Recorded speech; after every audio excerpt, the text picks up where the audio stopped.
Je luistert naar Cartish Radio en ik ben je host, Sagid Carter. En deze week vanuit New York.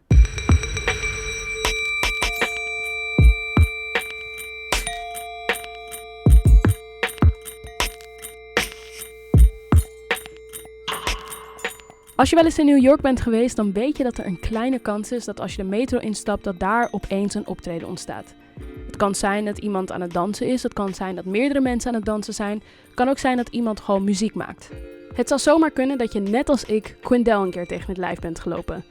Quindell is een poëet en muzikant die al jarenlang in de metro's van New York optreedt. Ik kwam hem tegen tijdens een van mijn metroritjes. Na zijn optreden vroeg ik aan hem of ik een dagje met hem mocht meelopen. Ik ben namelijk zo benieuwd hoe het is om te overleven als metromuzikant. Hier hoor je een kort interview van mij en Quindell. I mean, it was fun. You know, I enjoyed my childhood. I got into some trouble. You know, I could have been dead today. You know, I could have been, like, in a lot of trouble. I could have done a lot of negative things. But for the most part, like, I always felt like I wanted to be on the stage. Or I wanted to be a star or something like that, So always attracted that. My brother showed me. My brother, we from the Bronx, so Bronx, we boogie, you feel me? Boogie down Bronx. We the ones who invented boogieing. And boogieing is pretty much dancing on the trains, Not like the dance you see now where they're flipping on the poles and stuff, but like actual organized, choreographed dances, like real dance tricks and real entertainment, So would you say that your attraction to entertaining people would help you from like the bad things that you could have done? Yeah, for the most part. Can you describe the household that you grew up in? You already talked about your brother a little bit. Yeah, my mom's had 11 kids. So I'm number 9. I was born in 1990, so this is like slowly coming to an end of the crack era. Crack is still out here, but it boomed in the 80s. So my mom's got caught in that. My pops got caught in that. So I remember as a young child watching my moms and pops going to those AA meetings and stuff like that to like help themselves stop doing them drugs. I remember rats. I remember roaches crazy. Roaches crazy. You gotta shake your book bag out. Before you go to school, you gotta shake your sneakers out too. You feel me? Pissing in the bed. I was pissing in the bed till I was like 11. Like I had problems, problems. But I always look for something different. You feel me? I always found ways to strive for something better, to like literally try to express myself in different ways. Like writing. Inspired by entertainment. So regardless of like the household, we ain't always have enough food. Look in the fridge and it's nothing. You're looking at 10 minutes later, it's like it's magically something going pear. But my mom's been hard, like to overcome so many things. Like she used to smoke cigarettes, drink, do crack, and now she's sober. So like I watched, my mother overcome so many struggles that I know I could do whatever. So like, as toxic or as crazy the environment was, I watched my mother like go hard. I watched my mother like overcome the environment, so it lets me know that I'm good. There's a lot of things that I would say was missing, or a lot of things I said I would say that I wish I could have learned from my moms, or Like what, for instance? Like financial literacy, like financial management, like that was not there. We'll learn how to borrow money, and then pay it back slowly. We'll learn how to spend more than we have.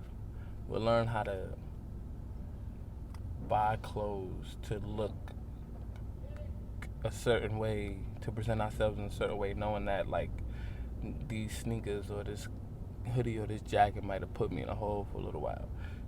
We'll learn how to, so like I wish I could have learned financial management, but it's okay. I'm learning it now, I'm learning it right now, and that's all that matters. I'm here for you whenever you need me. I know it's difficult. I'm here to make it easy. Al snel raakte Quindell geïnteresseerd in poëzie, rap en ging hij journalistiek studeren. Daarnaast begon hij dus nu 5 jaar geleden met het optreden in de metro's van New York, waarbij hij zijn eigen geschreven poëzie en liedjes performt.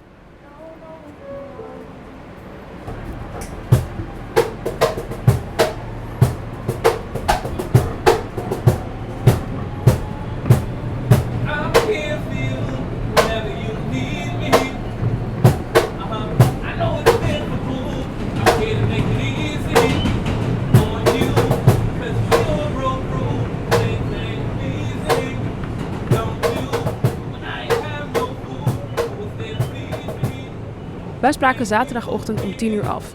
Wat voor Quindell eigenlijk aan de late kant is, want normaal begint hij zijn ritten al om 8 uur 's ochtends. Because you know, like it's New York City, and there's so many other people that's performing on the train or begging for money. There's crackheads, there's homeless people, there's dancers, there's Mexican people playing guitars. There's you know, there's so much traffic too. So like, I wouldn't want to, you know, I want to feel special. You know? So like, if I start at 12, then I might start with the dancers. I might, you know, the homeless people and the crackheads waking up and getting out. They ready now. So it could be, I could get into a car that, you know, and be ready to sing, and they just got finished. Yeah. You know, somebody else might be drumming for them. Somebody else might have just finished dancing for them. Some, you know, crackhead might have been in there telling his sob story. Mm-hmm. You know, and it may be like another person. Yeah. You know, and there's times where I'm out there and that happens, and when that do happens, I don't mind it because I already know what it is. Like, so, for example, if a crackhead was to go into a car, or drunk, or a homeless man, or another performer was to go into a car, and I see them leaving and I'm about to go in, I'm not gonna turn around and stop, because I know that like someone still might feel my song, regardless of the fact that it's like, oh my God, performance after performance. I'm here and I'm here to do what I gotta do. You know? Yeah, because that was what I was about to ask. Like, do you ever feel I don't know, just aren't you never like afraid that you're gonna annoy people? Which sounds a little harsh, but yeah, sometimes they're like a stroller on there. I'll check see if the baby awake. And tell the mom like, yo, listen, I'm about to sing. You feel me? You mind? You know? And if she say no, and blah, I go to the next car. You know, but not really. Because I know that it's that. Like, if I'm singing from 8 to 11, that's 3 hours. You know, probably 2 hours and 15 minutes I'm gonna actually be singing. Other times probably cross from car to car, transferring trains.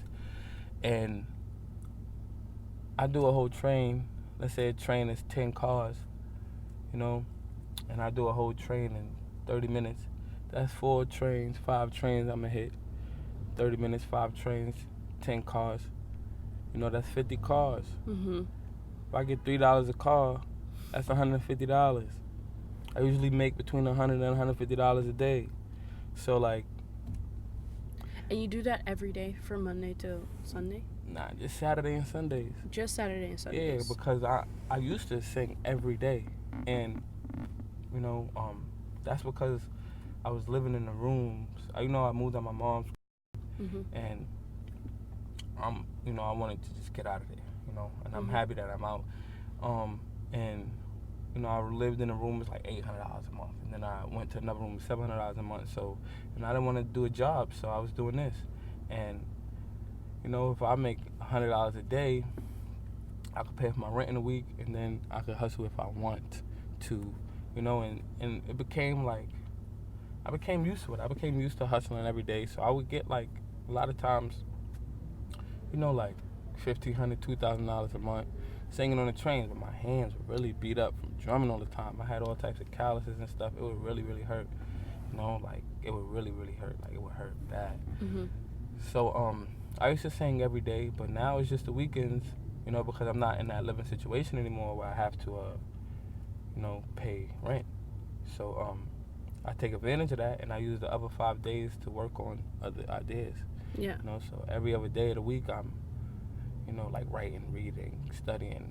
Like on how to brand myself. Now I get to spend more time on my brand. I appreciate this time that I have. Do you always perform the same song? Yeah. So you've been performing the same song for 5 years? Yeah, same song. 5 years. Because that was what I was supposed to ask. Because in the hour, it felt like you were performing the song like for the first time every time you did it, and I wanted to ask, like, how do you do that if you've been performing the same song for 5 years?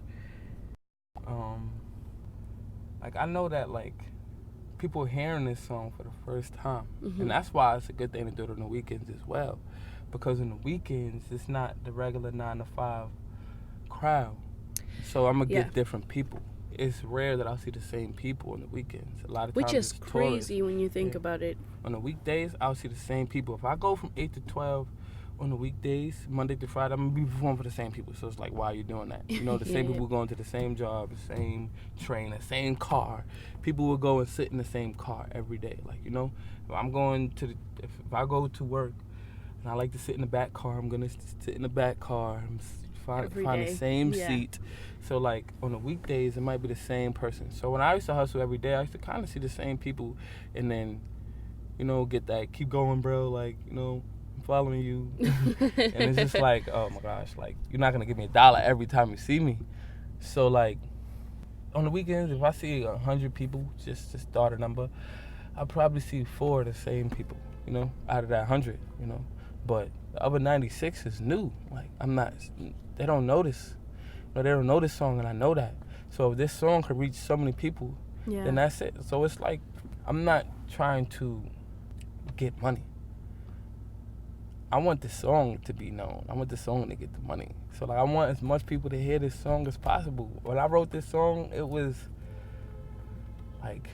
at a time where like I needed to write this song, like, and it's called You Wanna Smile. It literally makes me smile. It literally helps me out. Like singing this song, like it literally helps me stay positive. So I know it can do the same thing. Like right before I wrote this song, I wasn't like in the right mental space, but I knew that I wanted to be. Yeah. And like what happened when I wrote this song, I fasted.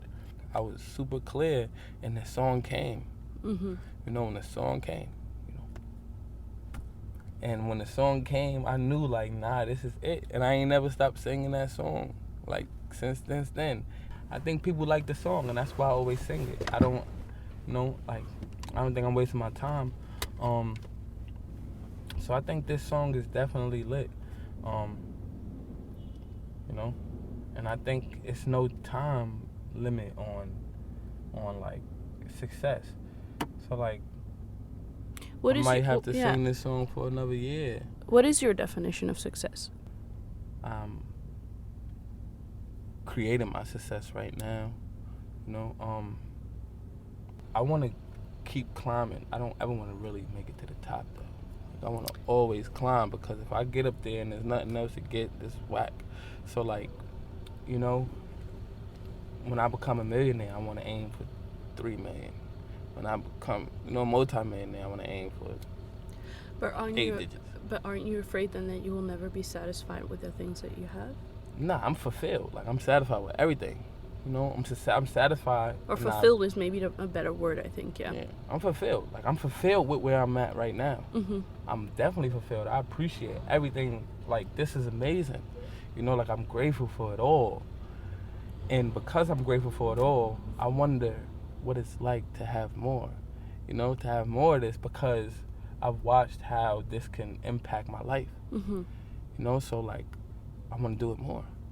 It's not like, oh, I'm not grateful or satisfied, or I appreciate it, and that's why I want more. Because I appreciate it. I don't want more because I'm not appreciative of what I have. I want more because I'm appreciative of it. So like if you love me, I want more of your love because I'm satisfied with your love. But if you don't love me, then I don't want more of your, Non-love. non-love, Yeah. you know? So, like, you know, I think, like, a lot of people are not satisfied because, or not a lot of people, I don't want to talk about people, but I haven't been satisfied in the past because I didn't even appreciate what I had. Mm-hmm. When you appreciate what you have, then you become satisfied. When you become satisfied, you learn how to use it, you know, like, like when I was working, I graduated college, I was working 2 jobs, literally, like, making $3,000 a check. And because I wasn't satisfied, I wasn't treating my money right. And now I'm making $300 a week on the train or less. And I'm satisfied with it. And I'm doing better financially than I ever was. Thank you, y'all. My name is Quindell. I want to say make you smile with your style. Make you laugh with your swag. Let nothing break you down. Let nothing hold you back. Whenever you want to hear my song anytime, all you gotta do is log on to bluepoetry.com. Thank you for your patience. May you understand. Thank you for your donation or your helping hand. Much love, y'all. Je luisterde naar een interview met Subway-artiest Quindell. Volgende week is het weer tijd voor een quick question. Welke dat is, daar ben ik nog niet helemaal over uit. Dus stay tuned. Mijn naam is Sagid Carter en je luisterde naar Cartish Radio. Tot volgende week. We're so steeped in fear. You're going to have to start thinking for yourself. Don't watch TV, don't watch the news, don't get caught up in the illusion.